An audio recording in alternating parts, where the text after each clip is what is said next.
Nice work if you can get it, and you can get it if you try.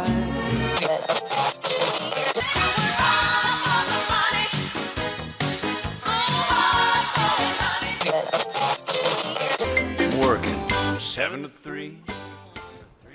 Okay, you're welcome to the Working Lunch. I'm Jeff Durgin from Mass Higher Central Region Workforce Board. And my name is Michaela Tucker-Davis, and I represent Mass Higher Central Career Centers.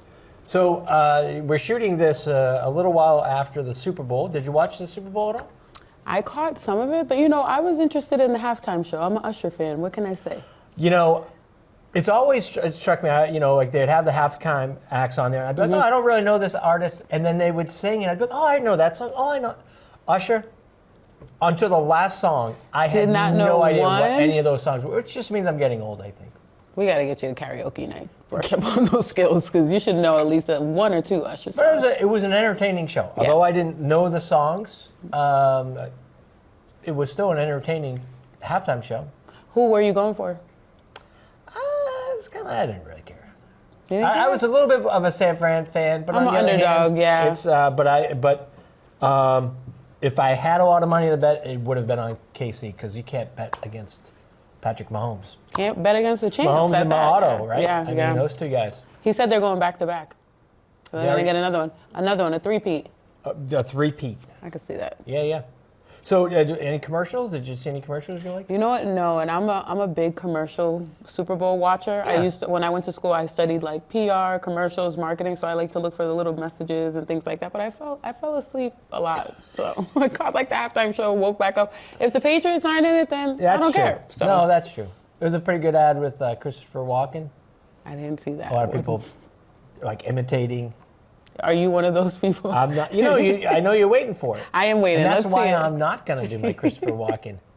But it just might come out during our interview with our guest today. What do you think of that? I'll just quietly ask the question. It's Christopher Walken. We'll see if you can guess when it is. Okay, well, let's see. Lucky us. It's like like when it happens, it'll be like a thing. Graphics. I don't think the budget has It's like that. the mystery word or something, right? Do you remember that they used to do that on some show? You're very young. That's a good thing. It's great. Right. I'm helping to educate you about some of the old-timey ways. I haven't heard it. What show was that? Mystery Word? Yeah, I remember it, but I don't really remember it. But maybe our first guest will remember it. Okay, we'll have to. All right. Well, we have here with us Patrick Mahomes.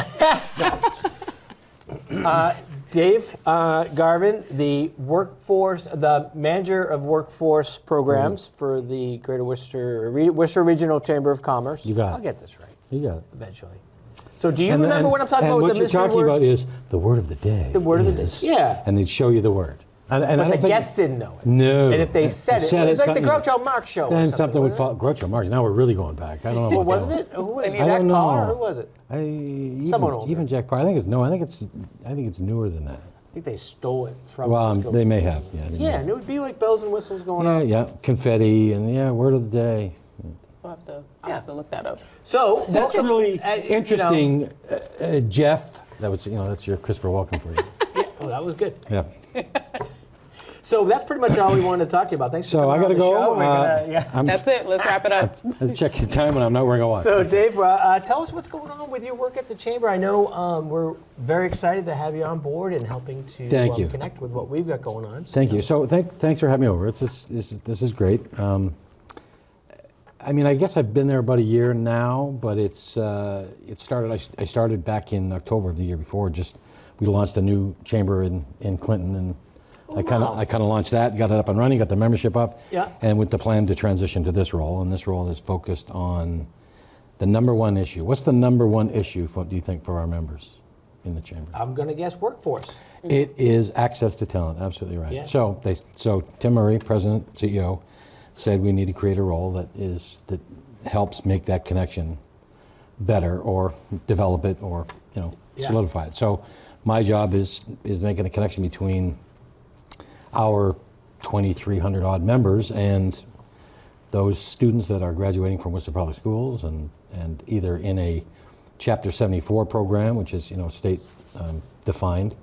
That's vocational programs that Correct. exist, yeah. There's vocational that are not Chapter 74 too, but But they are career-based, vocational. So if someone has a career path that they are interested in, they can start that at a even in 8th or 9th grade, they can get introduced to it, and then into their junior and senior year, they are, as I would put it, chest deep in a program that is educating them on the ins and outs of that industry, and then they can move on to do a co-op or an internship or what have you at a business in Worcester. Great. So at the start of the program, is the job readiness piece already embedded in the curriculum, or is there something that they have to sign up for? Like, how does that process typically work for like students that are interested?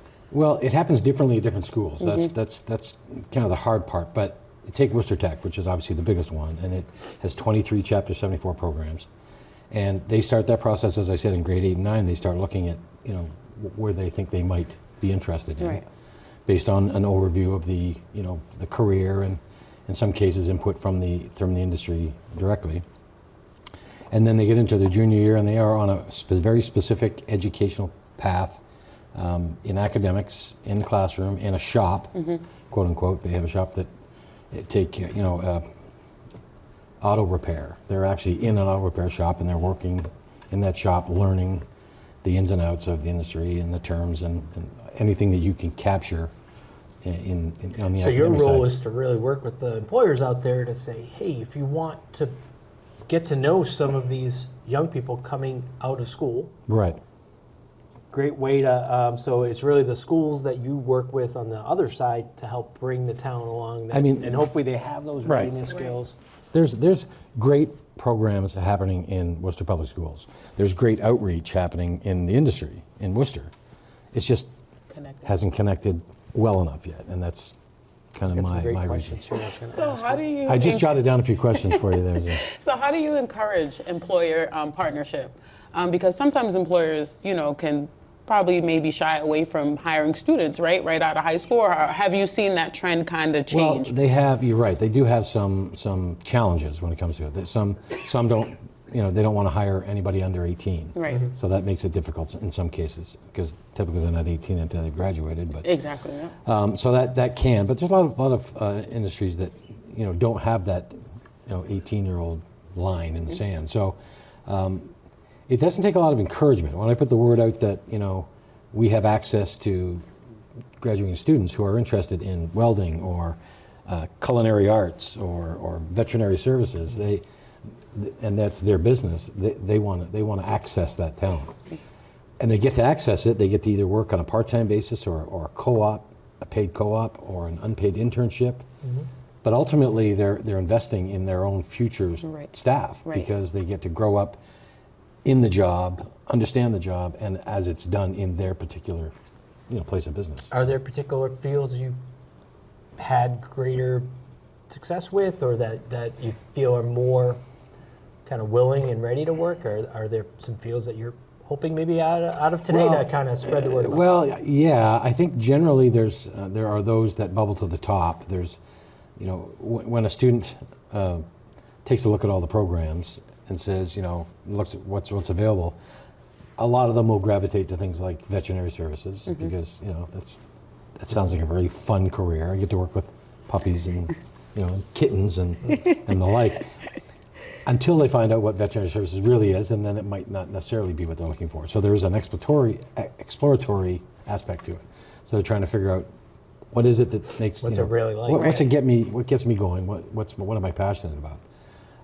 But there are future ones that we're looking at, like AI is a big one. Biotech, biomedical, that kind of stuff is huge demand, and students are starting to gravitate to that. So that's a good thing, So. Well, and I know one of the things that we always appreciate is the fact that we have an industry partner such as yourself that we can team up with when we have opportunities like our YouthWorks program or our Connect activities, like our STEM grant program that we have. So there's some funding there to help, pay for the kids or whatever, subsidize their employment, but to have willing industry partners, and that's where you come in and help us kind of get the word out there and to really make those connections. Yeah, and I think that over the years, the Chamber's been around for a long time, and members have grown to understand what the Chamber represents for them. Right. It's a membership organization, so they pay to be a member, but the services they can take advantage of are immense. There's a ton of them.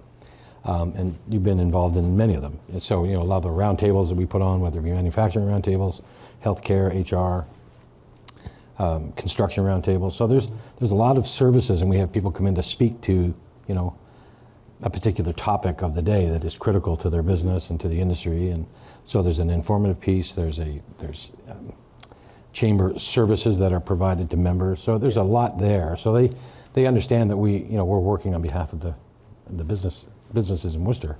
So it doesn't take much for them to say, oh, you've got access to workforce, I'm in. So Chamber's been around for a while. You've been in the role for the past year. Yeah, we'll call it a year. Yeah. Where would you like to see this program in about 2 to 3 years or 2 to 5 years? Like, what does that look like for you and students and That's a great partners? question. And no one's asked me that question, by the way.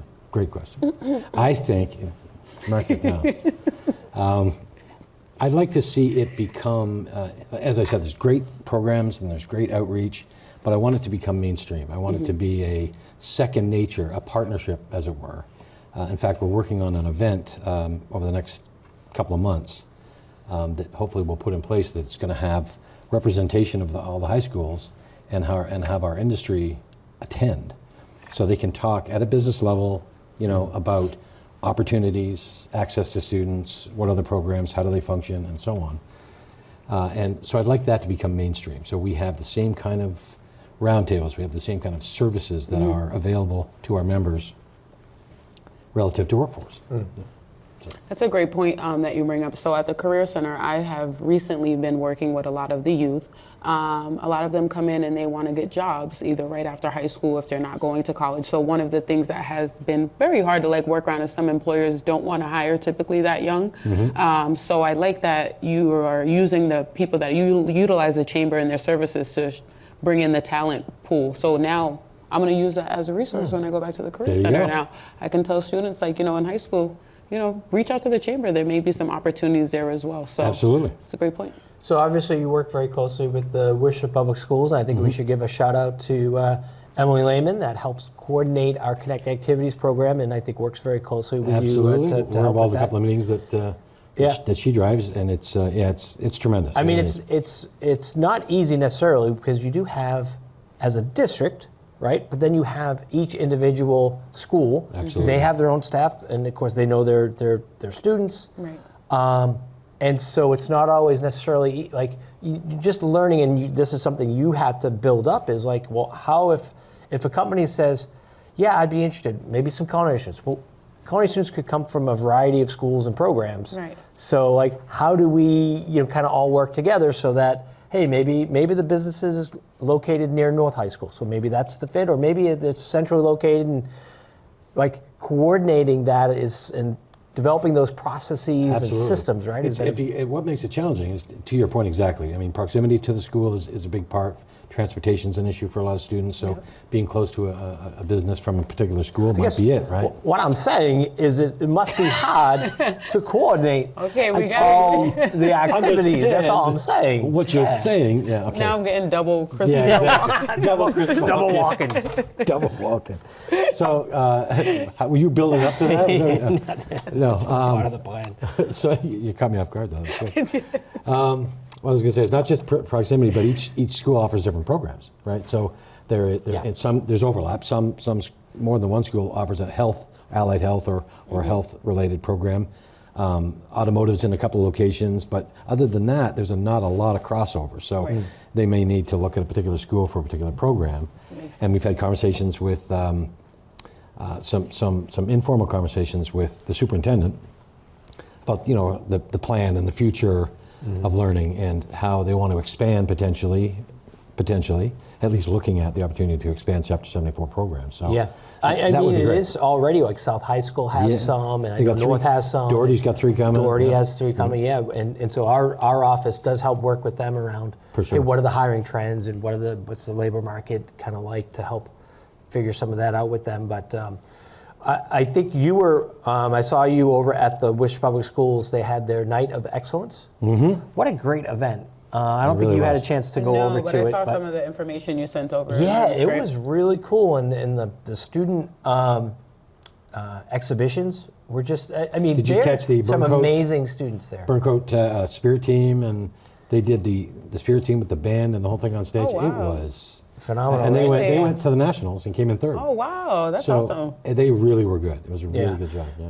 I had they weren't going to let me do I do like a jazz ballet act, but they apparently it was a student focused that night, so they didn't want me Well, to you're upstage. supposed They didn't want you to take the They shine. didn't want me to upstage. And you're supposed to wear a tutu, and they didn't have one in Oh, the it's a street. onesie. It's a onesie. It's you know, but what a great event, and it's not just that, but they had exhibitions around like their culinary program, Oh, and their absolutely. banking students had an exhibition going, and their marketing. It's like really cool. Like Worcester has some amazing programs, Absolutely and right. I think it's so cool that you're there to help promote and make that connection between these companies that may not be aware of all that's going on in Worcester. You know, and at a certain level, there's a little bit of Worcester selfish in it, because it's we should be investing in the students that come out of these schools, because we don't want them to.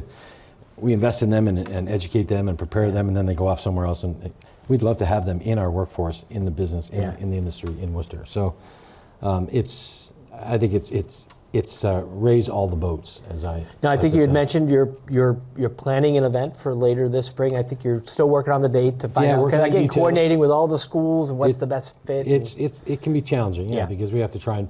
I mean, everybody has events. They all have their own events. They have activities. They have testing. They have. I mean, there's just. but that'd be a crossroads. chance for employers to maybe meet and greet. It's going to be. Hopefully, it'll be a fairly significant event. So we'll have. And there's an opportunity that maybe some key players will say a few words at the beginning, and maybe even speak to a particular topic. But we can take the opportunity to invite any industry that wants to partner Yeah. to this event, and by being there, get exposed to what the programs are that in each school, how the programs work, because they do work differently. Yeah. Worcester Tech has a co-op program that works 1 week on, 1 week off. North has a program that they work 2 hours every day. So they're all slightly different. Yeah.